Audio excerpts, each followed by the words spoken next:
ইসলামের দৃষ্টিতে মানব সেবা তথা পরোপকার করা অত্যন্ত মর্যাদাপূর্ণ একটি কাজ। নিঃসন্দেহে মানুষের উপকার করা, রোগীর সেবা করা, সমস্যা সংকটে মানুষের পাশে দাঁড়ানো, অভাবের অভাব মোচন করা, বিপদগ্রস্তকে বিপদ বিপর্যয়ে সাহায্য করা, আল্লাহর সৃষ্টির প্রতি দয়া প্রদর্শন করা নিঃসন্দেহে ইসলামের দৃষ্টিতে অত্যন্ত মর্যাদাপূর্ণ একটি কাজ।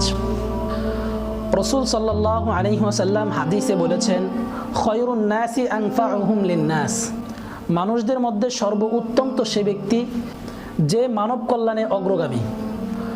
অন্য হাদিসে নবীজি সাল্লাল্লাহু আলাইহি ওয়াসাল্লাম ইরশাদ করেন, যে ব্যক্তি কোনো ঈমানদার ব্যক্তির পার্থিব দুঃখ দুর্দশা লাঘব করবে, আল্লাহ তাআলা কিয়ামতের দিন তার দুঃখ দুর্দশাকে লাঘব করবেন।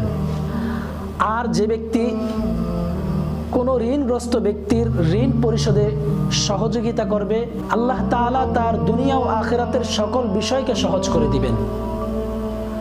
আর আল্লাহ তাআলা বান্দাকে ততক্ষণ পর্যন্ত সাহায্য সহযোগিতা করতে থাকেন যতক্ষণ পর্যন্ত সে কোনো মুমিন ভাইয়ের সাহায্য সহযোগিতায় লিপ্ত থাকেন। নবীজি সাল্লাল্লাহু আলাইহি ওয়াসাল্লাম আরো বলেন, মান কানা ফি হাজাতি আখিহি কানা আল্লাহু ফি হাজাতিহি, যে ব্যক্তি তার ভাইয়ের অভাব মোচনে সাহায্য করবে, স্বয়ং আল্লাহ তাআলা তার অভাব মোচনে সাহায্য করবেন। অন্য হাদিসে হযরত আবু হুরায়রা রাদিয়াল্লাহু তাআলা আনহু থেকে বর্ণিত, রাসূল সাল্লাল্লাহু আলাইহি ওয়াসাল্লাম বলেন, আল্লাহ তাআলা কিয়ামতের দিন বলবেন, হে আদম সন্তান, আমি অসুস্থ হয়েছিলাম কিন্তু তুমি আমার সেবা করোনি।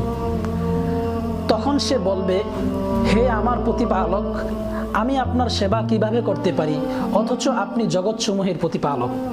তখন আল্লাহ তাআলা বলবেন, তুমি জানতে না যে আমার অমুক বান্দা অসুস্থ হয়েছিল, তুমি তার সেবা করোনি, তুমি তাকে সেবা করলে তার কাছেই আমাকে পেতে। হে আদম সন্তান, আমি তোমার কাছে খাবার চেয়েছিলাম কিন্তু তুমি আমাকে খেতে দাওনি। সে বলবে, হে আমার প্রতিপালক, আমি কি করে তোমাকে আহার করাতে পারি অথচ আপনি জগৎসমূহের প্রতিপালক। আল্লাহ বলবেন, তুমি কি জানতে না যে আমার অমুক বান্দা তোমার কাছে আহার চেয়েছিল কিন্তু তুমি তাকে আহার দাওনি। আল্লাহ বলবেন, তুমি কি জানতে না যে আমার অমুক বান্দা তোমার কাছে আহার চেয়েছিল কিন্তু তুমি তাকে আহার দাওনি। যদি তুমি তাকে আহার দিতে অবশ্যই তুমি আমার কাছ থেকে আহার পেতে। হে আদম সন্তান, আমি তোমার কাছে পানি পান করতে চেয়েছিলাম কিন্তু তুমি আমাকে পানি পান করাওনি। অতঃপর বান্দা বলবে, আপনি আমার প্রতিপালক, আমি আপনাকে কি করে পানি পান করাতে পারি। আল্লাহ বলবেন, আমার অমুক বান্দা তোমার কাছে পানি পান করতে চেয়েছিল কিন্তু তাকে তুমি পানি পান করাওনি।